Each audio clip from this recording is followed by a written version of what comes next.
The early stages of the Pacific War saw the lethal threat of Japanese submarines. They targeted crucial supply lines, forcing the US Navy to allocate significant resources to defensive escort duties. Early American anti-submarine warfare (ASW) was terribly ineffective. Crews were trained on flawed doctrine, and technology was insufficient. The primary weapon, the depth charge, required perfect timing. Success rates were dismal, hovering around 3% in early 1942. The strategic menace persisted, largely unchecked. The core issue crippling efforts was a technical limitation: sonar.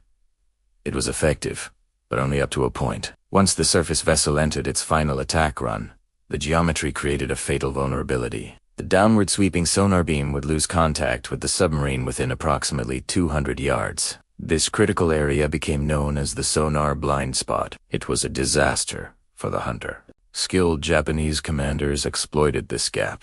As the surface ship entered the blind spot, the submarine would execute a sharp turn or depth change, slipping away just before the depth charges detonated. The depth charges, timed to explode, often missed the target, merely roiling the water. The hunter was operating blind, leaving the enemy free to continue their patrols and reversing the hunter's advantage. The entire ASW doctrine was flawed. A weapon dropped from a position where the target could not be tracked was inadequate. A technological and tactical revolution was urgently needed to solve this complex, three-dimensional problem. The desperately needed solution arrived. The British invented Hedgehog. This system completely circumvented the sonar blind spot that had frustrated Allied efforts for years. It was a mortar battery. The Hedgehog fired a volley of 24 anti-submarine mortar projectiles, an elliptical pattern 200 yards ahead of the ship. This forward-firing capability meant the attack could be initiated while the target was still in clear sonar contact. The most revolutionary aspect was the contact fuse. Mortar would only detonate upon direct physical impact with the steel hull. If time saith, they sank harmlessly, not clouding the sonar. This provided immediate, unambiguous feedback. A series of rapid detonations confirmed the destruction. This was a significant morale boost, changing ASW from a gamble into a scientific execution. The Hedgehog maximized destructive force. A detonation on the hull was far more lethal than a close-range depth charge.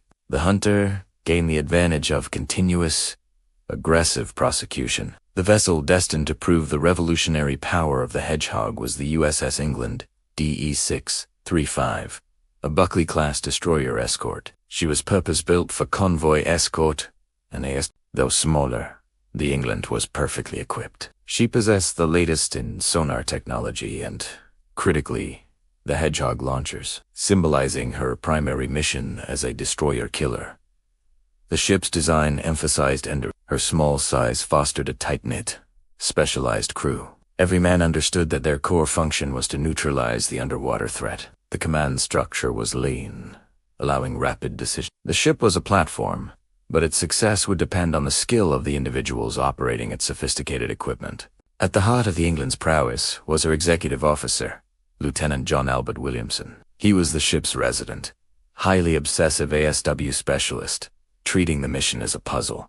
Recognizing Williamson's extraordinary skill, Commander Pendleton gave him nearly complete tactical authority during an attack run. Williamson dictated the ship's speed, course, and the crucial moment of fire. This level of trust and operational freedom was vital. It meant the man closest to the sensor data was making the critical decisions, cutting out precious seconds of communication time. Williamson's combination of rigor and confidence fostered a belief that any detected submarine would be sunk. He constantly pushed the limits of the equipment and his men. The technical excellence of the Hedgehog and the tactical genius of Williamson required a dedicated crew. Williamson imposed an intensive, continuous training regimen on the entire team. The core training focused on sonar operators, the men whose ears were the ship's eyes. They were drilled mercilessly on the nuances of sound, propeller speed, and evasive maneuver signatures. They learned to compensate for thermocline layers of water that could deflect sonar pings.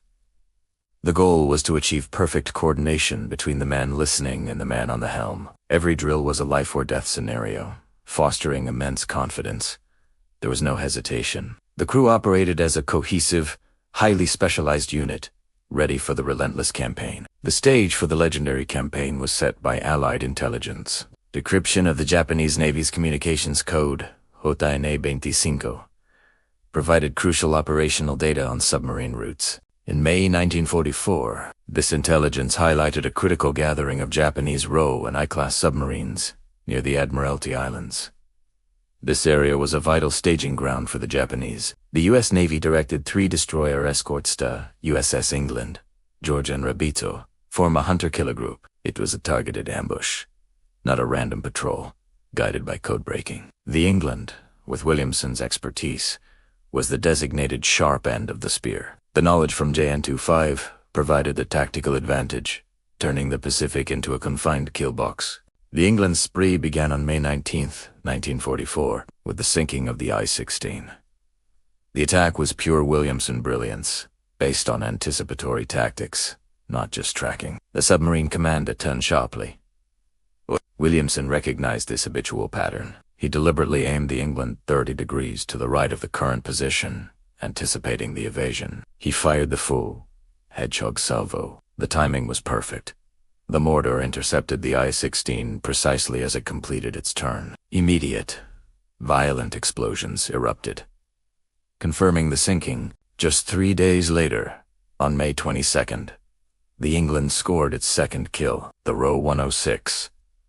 The submarine was detected while surfaced and immediately dove, starting its evasive maneuvers. Williamson noted the commander was alternating turns first right, then left. He adapted instantly, using the ship's speed to force the submarine into a predictable pattern, and struck with a second salvo. These first 2 sinkings established the England as a truly exceptional submarine killer. The crew was now running on adrenaline, their confidence soaring with the proof of their lethal system. The days that followed were a blur. On May 23rd, the 3rd submarine, Rho 104, was encountered. Other ships had failed to achieve a kill despite 8 separate Hedgehog attacks. Williamson took immediate command, analyzing the sonar data and placing the England in a new, calculated attack position. He closed aggressively, forcing the submarine, and a successful salvo secured the kill. The very next day, May 24, the England faced the RO 116.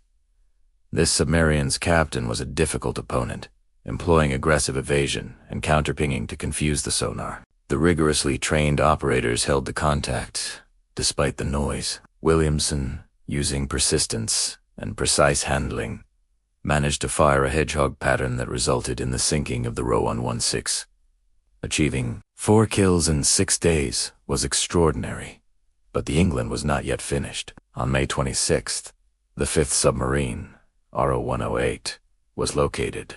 Despite the need to conserve ammunition, Williamson employed a half-salvo of Hus 12 Hedgehog projectiles. The attack was flawlessly executed, and the diminished salvo proved more than sufficient, securing the 5th confirmed sinking in 8 days. The England was functioning at the peak of combat efficiency. The crew was fueled by success and the tactical brilliance of their executive officer. They were momentarily unstoppable. Following the intense action, the England withdrew briefly to replenish her depleted Hedgehog ammunition. But the break was short-lived, as intelligence directed them to a final target near Truk. This new target was the RO 105, carrying a high-value passenger, Captain Kato Rianowski, commander of the 7th Submarine Squadron. The stakes for this final hunt were immensely high. The chase evolved into a complex, multi-ship operation lasting over 24 hours. RO 105 attempted to hide in the acoustic noise, avoiding capture and exhausting the American ships. Williamson, maneuvering the destroyer Escort through the patrol patterns of the other 2 ships, identified the optimal firing position. He needed the clearest track and the best angle of attack. The final Hedgehog salvo of this incredible patrol was launched with the precision the crew had perfected. Multiple explosions confirmed the sinking of the RO 105, taking Captain Kato Rianowski down. This final, decisive attack brought the England's tally to an unprecedented 6 Japanese submarines in just 12 days. The patrol concluded one of the most remarkable single-ship achievements in naval history. The sinking of 6 submarines in under 2 weeks obliterated all previous ASW records, a feat that has remained unbroken to this day. The impact on the war was massive. The U.S. Navy quickly recognized this performance. The USS England was awarded the Presidential Unit Citation, one of the highest honors a naval unit can receive, recognizing collective heroism. Individual honors followed.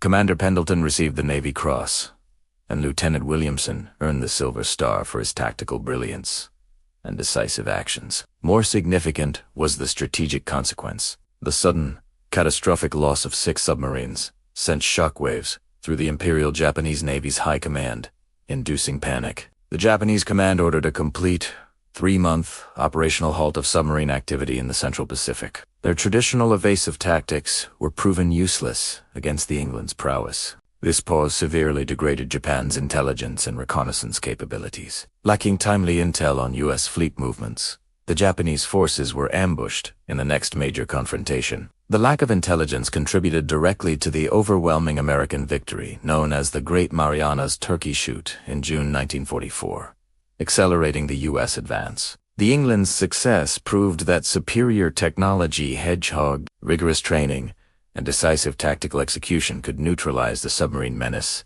and secure crucial supply lines. Despite her ASW fame, the USS England's service continued. In the spring of 1945, while supporting operations around Okinawa, she was subjected to a coordinated kamikaze attack. 3 desperate suicide pilots targeted the destroyer Escort, striking the vessel in quick succession. The attacks were devastating, gutting the ship's superstructure and causing severe damage.